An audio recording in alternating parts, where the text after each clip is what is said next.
Hey you guys, Cheryl here, 27, female. Let's go into this mess. So about 6 years ago, I decided it was time for a change. So I packed up my crap from Scotland and I landed in Texas, ready to explore my new stomping grounds. I'm a sucker for good pasta, and Benji's, a bistro not too far from my place, became my go-to spot. Now, usual hostess, Geneva, was missing in action one day. I heard she was sick or something, but stepping in to take orders and help manage the place was her son, Tobias. Now, let me tell you, I was blushing like a schoolgirl. Tobias was a sight for sore eyes, and as a bonus, he could cook up a storm. He seemed to be checking on my table a bit more often than necessary, and, well, I wasn't complaining. Seemed like he was feeling the connection too. When it was time to settle the bill, I thought, why not be bold? So I slipped my number into the bill book, hoping he'd notice. I left, fingers crossed, and for a couple of days it was crickets. I was almost ready to call it quits and move on with my life. But not long after, Tobias texted me. Apparently, he was caught up taking care of Geneva, and that's why he responded a bit late. I was over the moon. I really liked this guy and was curious to see where things could go. Love at first sight? Maybe not, but Tobias made me believe in possibilities. I was practically living at Benji's by then, just to catch a glimpse of Tobias. The funny thing was that Tobias started pulling extra shifts even when Geneva was back and feeling fine. Suspicion alert. Geneva, being the clever mom she was, caught on. She'd often tease us, making jokes and playing matchmaker whenever she saw a bit of flirting going on. It felt like I was in some adorable rom-com, and trust me, Texas sunshine beats the drab Scottish weather any day. Life was good, and I was glad. You two are just the cutest, Tobias. When are you going to take this lovely girl on a date? Mom, please. Yeah, Tobias, when are you going to take me out? See, soon enough, if I'm lucky, I'm going to hear little pitter-patters all over these floors. Not soon enough. Geneva, Tobias, and I were practically becoming a trio. Sometimes I even helped out at the bistro when they were short-staffed. Life was sailing smoothly, and I couldn't have asked for anything better. Finally, Tobias and I officially went on a date. It was perfect, a picnic in the park, followed by ice cream. During this date, Tobias shared that he took his time asking me out because of a past relationship that left him burned. He wanted to ensure that this time around it was something meaningful and serious. We were together since we were 16, and she just cheated on me with that guy. Woof, that must have been very tough. The toughest. My mom was so mad, she really thought that we were going to get married, And now, well, anytime she sees her picture or hears her name, she scowls. Sounds like she was an awful person. I'm serious when it comes to love, Cheryl. I'm not one to play around, but my mom has been giving me a lot of crap for not being with someone. Why? Tobias went on to share that his mom had some pretty strict Italian roots, and she really wanted a lot of grandkids. Being her only child, he felt the pressure to fulfill that desire. Family was a significant thing for him, and that's why he was serious about finding the one. Curious about why his mom, Geneva, only had one child despite her desire for a large family, I asked. The conversation took a darker turn. Tobias revealed that his mom had faced significant challenges. She had gone through about 7 miscarriages before finally having Tobias. The doctors informed her about fertility issues and advised against having more children. It was indeed a tough situation. That's why she's always on my case about getting settled down. I'm 24. My dad was married by the time he was 22. Damn. But I told her that this was my life and that I had to go according to my schedule, you know? Can't live the rest of my life regretting a decision I made when I was so young. We had been dating for 5 years, and that's when Tobias decided to pop the question. It happened in the bistro, and he orchestrated a surprise with everyone's help. It was a romantic and cozy moment, and I'll cherish it forever. The excitement was palpable, especially from Geneva, who went all out to celebrate the proposal. She danced, prepared a feast, and invited the whole neighborhood. Tobias was head over heels for me, ready to settle down. On our wedding night, flying to Bali for our honeymoon, Tobias expressed his deep commitment. He promised to dedicate his life to taking care of me and our future children. Fast forward about a year into our marriage, and I was celebrating my 27th birthday. We hosted the celebration at the bistro, and everything was going well until I needed to wash my hands. To my surprise, Geneva followed me into the bathroom and even entered with me. It felt a bit odd, but she was my mother-in-law, so I figured maybe we didn't have boundaries anymore. I asked her what was going on, and she started bombarding me with really invasive questions about my fertility. It was weird, right? I didn't know what to make of it, and her creepy line of questioning was making me uncomfortable and irritated, especially on my birthday. So I asked her why she was asking, and she dropped the wildest comment. Well, it's just that Toby hasn't told me of any pregnancy news yet, and I was wondering when you two would, get to it. Well, we're just going with the flow, When the time comes, it will come.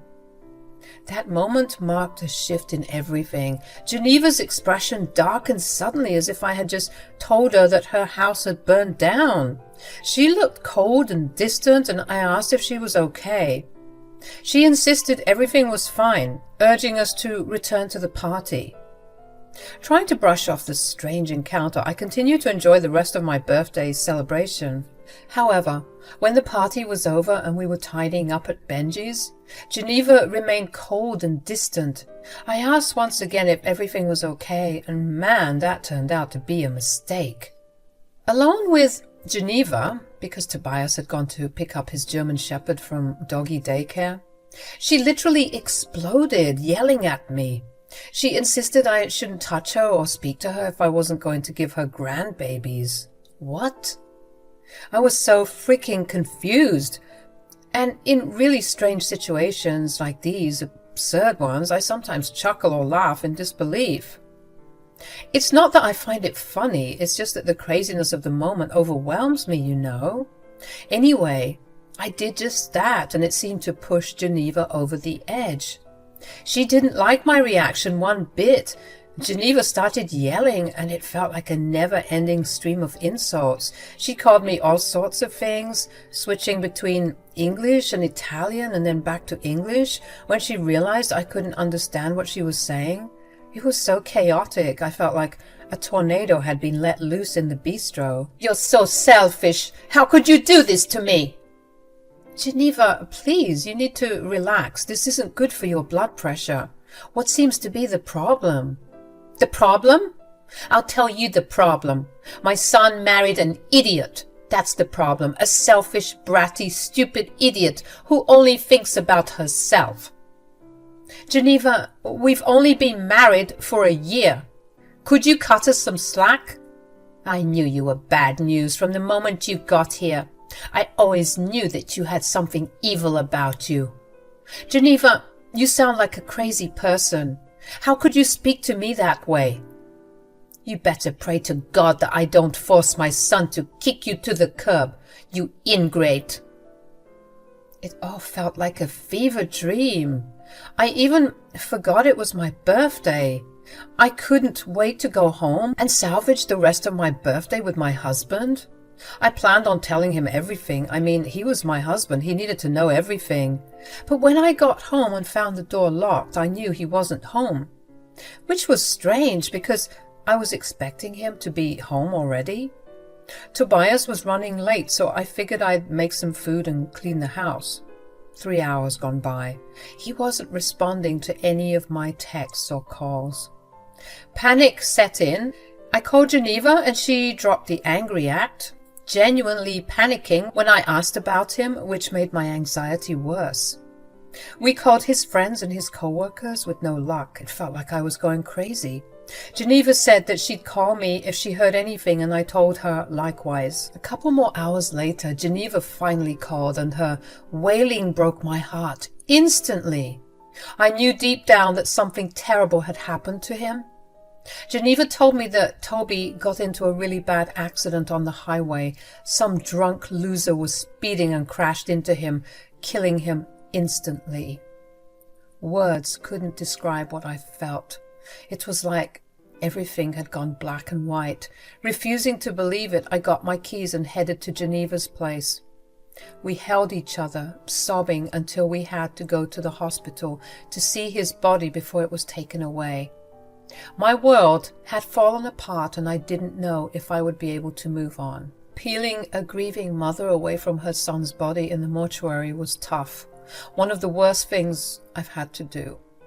I didn't think I could sleep alone that night, understandably, so I was going to ask Geneva to come over, or if I could stay with her, because really we're all we had left. Tobias was the glue that stuck us together, especially after our little tiff earlier. I thought we could hold some more space and empathy for each other, but before I could even open my mouth, she started yelling at me again. I swear, the car must have been shaking from the way she was yelling. We hadn't even left the hospital yet. I told her to calm down because I was getting fed up too. When did this lady think it was okay to bully me just because she was feeling bad? I was feeling bad too. Geneva, what is your problem? You. It's all your fault. How is any of this my fault? If you didn't have your stupid party, he wouldn't have to go and pick up that stupid dog, and none of this would have happened. Why didn't you have the party at your house? Geneva, you're the one who offered to host it at Benji's. I know your heart is broken, shattered, but please be reasonable. You have no idea what I'm going through. Yes, I do. I also lost him, Geneva. Can't you see that? You think you could possibly compare yourself to me? You must be on crack or something. You think that marriage can compare to flesh and blood? I gave birth to him. He is an extension of me. It feels like I've been amputated, Cheryl. Do you know what that feels like? You couldn't possibly know what that feels like because you've never had a child. Geneva, you need help. We both do, can't you see? The grief is doing this to you. Please, let's go back to my house and... No, don't you dare call it your house. That was my son's house, a house that you're no longer welcome in. What? You heard me. I couldn't believe what I was hearing. This lady was trying to kick me out of my home just because I couldn't give her a grandchild? Don't get me wrong. I know losing a child must be the worst feeling any parent could experience. And people grieve in different ways, but kicking me out of the house was a bit much. She was just going full wicked witch at that point. We were yelling back and forth, and the car was fogging up with all of our yelling. She then told me that I needed to drive her home, to my home, so that she could watch me pack my bags and move out. Even though I wanted to drop her out of my car and let her walk home, I bit my tongue for the millionth time that night and I drove us home, thinking that once she sat down and I got her a cup of tea or something, she would calm down. But apparently, she was dead serious. She told me that I needed to pack my bags ASAP. You can't kick me out of here. What is wrong with you? This is my home. Not anymore, it's not. If you think you're sleeping here tonight, you got another thing coming. This is my son's home. I'm the one sleeping here tonight, not you. Where am I supposed to go, huh? I don't care. Go and die in a hole somewhere for all I care. You know what? Screw you, Geneva. She ignored me and immediately went upstairs. I followed her, finding her in my bedroom trying to pack my things. I told her to let go of my stuff, and we began to tussle a bit as I was pulling my clothes away from her, and she started cursing and yelling at me some more.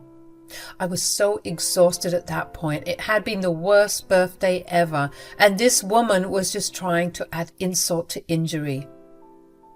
"You're a piece of trash. You were never worthy to be part of this family." Then I said something that really struck a nerve with her, but it had to be said. "Listen, Tobias told me everything." "What?" "He told me about the miscarriages." "What? How dare you? Don't you dare! I can't imagine how hard that must have been for you. I am so sorry. But you can't take out your frustrations on me, and you can't expect me to fulfill your dreams because you were unable to fulfill yours." Oh, she didn't like that at all. She really turned up the heat, calling me all these names that I can't repeat because I don't cuss and because this is YouTube. It was really nasty. I had never been spoken to like that in my life. I swear she even managed to get me a bit teary-eyed because just wow. I had nothing else to say. I had been completely drained because I was living my worst nightmare. I just stared at her blankly as she continued to rant and rage. When she was done, I let her go. I wasn't about to deal with any more drama that night. I was still trying to process my own feelings. So I went downstairs and poured myself a glass of wine while I heard my mother-in-law angrily cursing and packing my things out of sheer spite. I couldn't believe everything had turned upside down so fast. After about an hour or so, she had packed most of my things and was throwing them down the stairs, telling me that I needed to get out as soon as possible because she was disgusted by my presence. I continued to stare at her blankly, and she told me to stop staring. "Why? Is it because you feel guilty?" "Guilty for what? You're not wanted here. Don't you get that? You are of no use to this household anymore. I hope you die out there in the streets." She shoved my belongings in my arms and she told me that I needed to get out before she called the cops.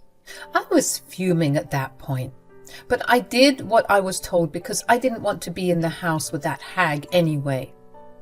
I had to awkwardly call up one of the nicer workers at the bistro and ask if they could accommodate me for the time being. She had always been a sweetheart, and she was just as crushed when we had texted the staff in the WhatsApp group with the news. And she said she was more than happy to take me in. I was so grateful because this girl didn't owe me anything. If anything, she had every right to report back to her boss since her loyalties lay with her, but she was a good Samaritan and I'll forever be indebted to her. I was so hurt and angry with my mother-in-law. I couldn't believe she did what she did. I spent the next couple of days crying myself to sleep. The tears just wouldn't stop. Geneva didn't reach out, and neither did I. I felt like I was owed an apology, but I knew that Geneva wouldn't budge. I was just waiting to hear about the funeral details so that I could pay my respects to my husband and mourn him properly. The funeral was the longest day of my life.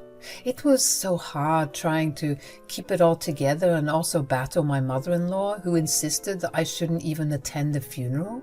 I mean, could you imagine? Luckily, a lot of friends and family were against it, wondering why she was being so cruel.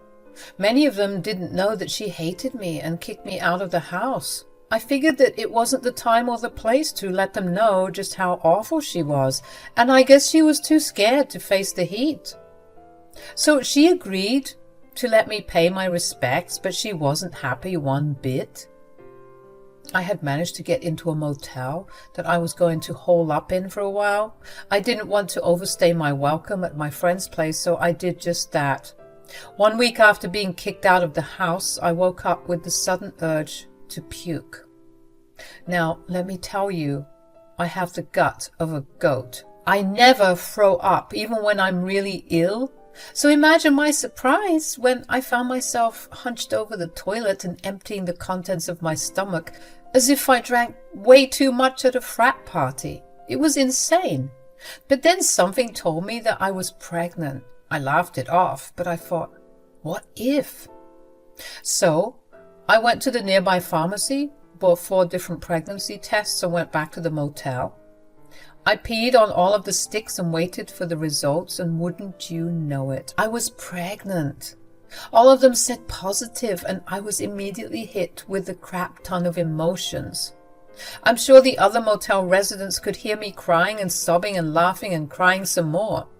They probably thought I was a crazy woman, but I didn't care. I was pregnant. But I couldn't share this news with the most important person in my life, and my heart was swelling yet breaking at the same time. 3 months went by and I was definitely showing. It was all so surreal. I should have been glowing, and I was, don't get me wrong, but I would be lying if I said my glow would sometimes fade on those particularly hard days. I was doing this crap all by myself with no support, and with a broken heart. I was taking it day by day, trying to cope with everything as well as get myself back on my feet. And let's just say, I was doing pretty well for myself. You see, I was doing some journalism work as well as graphic design to pay the bills. I found a cute little apartment that was already in the works of getting some stuff together for my baby. I was set to have a boy, and I couldn't have been happier. I was in Walmart shopping for some groceries, and that's when I saw her. It was Geneva. She had also seen me, and we were locking eyes. Then she looked down and saw my belly, and she started marching towards me. When she got up to me, she said, "Really? Already? You secretly wanted him dead, didn't you? You're such a... It's his baby." What? I found out 1 week after you... Well, yeah. Geneva's face started to crumple, and she looked like she had made the biggest mistake of her life. She went in to touch my belly, trying to smile and stop herself from crying in Walmart. But I moved away, getting the attention of some passerby who were probably wondering what was going on between us. Geneva looked hurt, like she was the one who had to suffer the wrath of a crazy woman. Insane. She started begging and pleading for me to come back into her life, saying that this would change everything. I scoffed at her and told her that she didn't even have the decency to apologize for what she did. Geneva tried to play it off like she didn't try to ruin my life, saying that it was in the past and she couldn't admit that she was being a bit overdramatic at times. But that's just because she was grieving. I reminded her that she kicked me out of my home with no plan in the middle of the night, all because I couldn't give her a grandchild.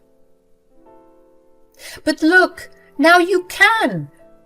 You must be crazy if you think I'm letting you anywhere near my son." "Son? It's a boy?" "Yep, and you'll never see him."